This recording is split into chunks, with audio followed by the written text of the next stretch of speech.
जय Malhar news चॅनलच्या सर्व प्रेक्षकांना सपना चौधरीचा नमस्कार। नंदुरबार नगरपालिकेची स्थायी समितीची सभा आज विरोधकांच्या गदारोळाने वादग्रस्त ठरली। कुठलीही सभा सुरू होण्यापूर्वी मागच्या सभेचे इतिवृत्त वाचन आणि त्यावर हरकती घेणे अपेक्षित असताना संख्याबळाच्या जोरावर थेट सभेच्या अजेंड्यावरील विषय नियमबाह्य पद्धतीने 1 सेकंदात मंजूर करण्याच्या नियमबाह्य कामजाला आज नंदुरबार नगरपरिषदेच्या विरोधी पक्षनेता असलेल्या भाजपाचे हिरालाल चौधरी यांनी जोरदार विरोध केला आहे। नंदुरबार नगरपालिकेची स्थायी समितीची सभा आज याच मुद्द्यावरून आज सभेच्या सुरुवातीलाच गोंधळ पाहायला मिळाला आहे। नंदुरबार नगरपालिकेच्या स्थायी समितीची सभा 27 मार्च 2020 रोजी नगराध्यक्ष सौ रत्ना रघुवंशी यांच्या अध्यक्षतेखाली घेण्यात आली। सभेचे कामकाज सुरू झाल्यानंतर सत्ताधारी सदस्यांनी कोणताही विषय न घेताच अजेंड्यावरील 1 ते 12 विषय बहुमताने मंजूर असल्याचे सांगत सभा आटोपण्याचा प्रयत्न केला। यानंतर स्थायी समितीचे सदस्य असलेले भाजपाचे विरोधी पक्षनेते हिरालाल चौधरी आणि सत्ताधारी सदस्यामध्ये या विषयावरून शाब्दिक चकमक झाली। मुळातच कुठल्याही सभेचे कामकाज सुरू झाल्यानंतर मागच्या सभेचे इतिवृत्त वाचन करून त्यावर हरकती मागवणे मग ते कायम करणे क्रमप्राप्त आहे। असे न करता थेट सभेतील विषयांचे वाचनही न करता काही सेकंदात सभा आटोपण्यामागे सत्ताधाऱ्याचा हेतू काय हाच प्रश्न यातून पुढे येताना दिसत आहे। याबाबत हिरालाल चौधरी यांनी दादागिरी करून अशा पद्धतीने बेकायदेशीर कामकाज करणार असाल तर याबाबत थेट जिल्हाधिकारी यांच्या दालनात दाद मागू अशी भूमिका घेतल्यानंतर काही काळ गोंधळ पाहायला मिळाला। नगरपरिषदेचे मुख्याधिकारी राहुल वाघ यांना देखील हे कामकाज योग्य आहे का असा प्रश्न करण्यात आला। यानंतर नगरपरिषद अध्यक्षा रत्न रघुवंशी आणि मुख्याधिकारी राहुल वाघ यांच्यात झालेल्या चर्चेनंतर मागच्या सभेचे इतिवृत्त वाचन करण्यास सांगण्यात आले। मागच्या स्थायीमध्ये रुपाशेठ पार्कमधील रस्त्याच्या डाबीकरण आणि इतर विषयात कोणतीही चर्चा न करता थेट 20 रस्त्यांना मंजुरी घेण्यात आल्याच्या कार्यपद्धतीला यावेळी विरोधी पक्षनेता हिरालाल चौधरी यांनी विरोध केला। जनतेसाठी विकासाभिमुख कामे होत असतील तर त्याला विरोध करण्याची गरज नाही, मात्र ती कामे कुठली, निविदा प्रक्रिया कुठल्या दराने स्वीकारण्यात आली, कोण मक्तेदार असणार याबाबत देखील खुलासा होऊन महत्त्वाचे असल्याचे यावेळी हिरालाल चौधरी म्हणालेत। आजच्या स्थायी सभेतल्या 12 पैकी 11 विषयांना विरोधी पक्ष असताना देखील मंजुरी देण्यात आली, मात्र विषय नंबर 8 मध्ये बादशहा नगरमध्ये ड्रेनेज आणि इतर विषयाबाबत पूर्णपणे माहितीच नसल्याने या अंतर्गत किती गटारी, कितीचे काम, कोणत्या गल्लीतून, सूचकाचे नाव नसल्याने, या निविदा प्रक्रियेत किंतीनी सहभाग नसल्याने या विषयाला हरकत घेण्यात आली। याबाबत आधी माहिती का दिली जात नाही अशी विचारणा केल्यानंतर माहिती मिळेपर्यंत या विषयाबाबत लेखी मांडण्याच्या सूचना अध्यक्षांनी दिल्या। मुळातच सभेच्या अजेंड्यासोबत परिशिष्ट मुख्याधिकाऱ्यांची टिप्पणी मिळणे क्रमप्राप्त असताना ती दिली जात नसल्याने या कामांबाबत काहीच माहिती मिळत नसल्याचे विरोधी पक्षनेते हिरालाल चौधरी यांनी नमूद केले। मुळातच लोकसभा, राज्यसभा, विधानसभा, विधानपरिषदे यासारख्या सर्वोच्च सभागृहांमध्ये वार्तांकनासाठी प्रसार माध्यमाच्या प्रतिनिधींना प्रवेश देण्यात येतो, मात्र काही चुकीचे विषय रेटून नेण्याची सत्ताधाऱ्यांची भूमिका असल्यानेच गेल्या सर्वसाधारण सभेपासूनच प्रसार माध्यमाच्या प्रतिनिधींना सभामध्ये मज्जावाचा पायंडाच सत्ताधाऱ्यांनी पाडला आहे।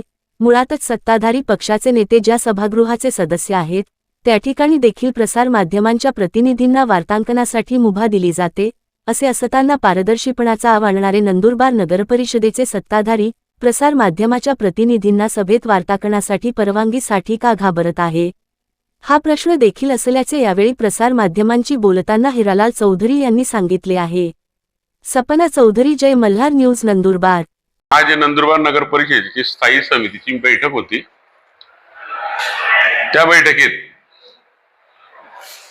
सुरुवातीला तर त्यांनी बेकायदेशीरपणे कामाला सुरुवात केली होती। विषय वाचत असताना सर्व सदस्यांनी, जे सत्ताधारी सदस्य आहेत, त्यांनी 1 ते 12 विषय मंजूर, परंतु मी हरकत घेतली की मागच्या इतिवृत्त वाचले नाही आणि 1 ते 12 विषयाला मंजुरी कस काय, सगळ्या विषयांवर 1 ते 12 जेवढे विषय आहेत त्यांवर सर्वांवर चर्चा होईल।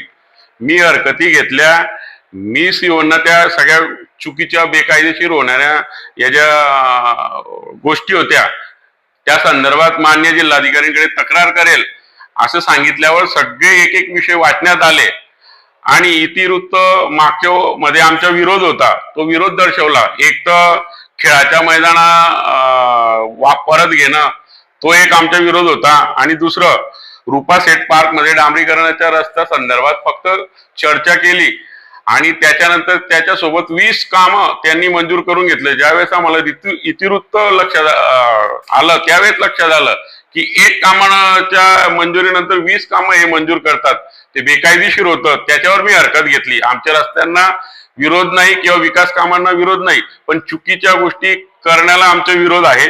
सर्व कामे वाटण्यात यावे. त्यांनी तर सुरुवातीला 5 मिनिटात मीटिंग आवरण्याचा प्रयत्न केला, परंतु मी 1 ते 12 विषयांवर सर्व विषयांवर चर्चा केली. कारण की आम्हाला लोकांनी निवडून दिलं आहे ते लोकांच्या प्रश्नांसाठी आणि सत्ताधाऱ्यांना जाब विचारण्यासाठी. चांगल्या कामं होते. 1 ते 12 मधून आम्ही फक्त 8 नंबरचा विषय होता तसा सुपासीट पाठ होता तसा बादशाहनगर मध्ये ड्रेनेजचे काम करणं आणि इतर कामं, ते कामं कोणते किती किती निविदा आली आहेत, बिलो आहेत, ऑफलाईन आहेत का ऑनलाईन आहेत याची माहिती विचारली, परंतु त्या संदर्भात मला माहितीच देण्यात आली नाही की. आणि दुसरी गोष्ट, मीटिंगच्या अगोदर आम्हाला त्या विषयाची अहवालाची बांधकाम विभागाची टिप्पणीची नक्कल मिळायला पाहिजे आणि सीओनी जी टिप्पणी दिली त्याची नक्कल मिळायला पाहिजे. अशी कुठलीच नाही. कोणत्या विषयावर आम्ही बोलू हे मुद्दामून करतात की जेणेकरून आम्ही यांना जाब विचारू आणि यांच्या जो काही गोष्टी लपवण्याचा प्रयत्न आहे त्या बाहेर होतील. आणि मी एकमेव सदस्य आहे स्टँडिंगला, त्यांचं बहुमत आहे, त्यांनी मंजूर करावं. मला सुद्धा ते विषय वाटण्यापासून रोखतात आणि पत्रकारांना सुद्धा बसू देत नाही. अशा कोणत्या गोष्टी पत्रकारांना बैठकीत बसू देत नाही. तर याचा अर्थ असा की काही गोष्टी पत्रकारांमार्फत आणि माझ्या मार्फत लोकांपर्यंत जातील आणि यांनी केलेले जे काही चुकीच्या गोष्टी ह्या बाहेर येऊ नये म्हणून हे चाललंय. याच्यानंतर माझी माननीय जिल्हाधिकारी महोदयांना विनंती राहील की असं बेकायदेशीर कृत्य करायची जी बैठक असेल, स्थायी असेल, जनरल बोर्ड असेल, ऑन कॅमेरा घेण्यात यावा आणि सदर बैठकीत पत्रकारांना बसू द्यावं, जेणेकरून ज्या गोष्टी त्या पत्रकारांनाही लक्षात येतील आणि ह्या ज्या बेकायदेशीर बोर्ड चालवण्याच्या काय मीटिंग लोकांपर्यंत पोहोचू द्या ना, घाबरतात कशाला. तर ह्या अशा गोष्टी आम्ही खपवून घेणार नाहीत.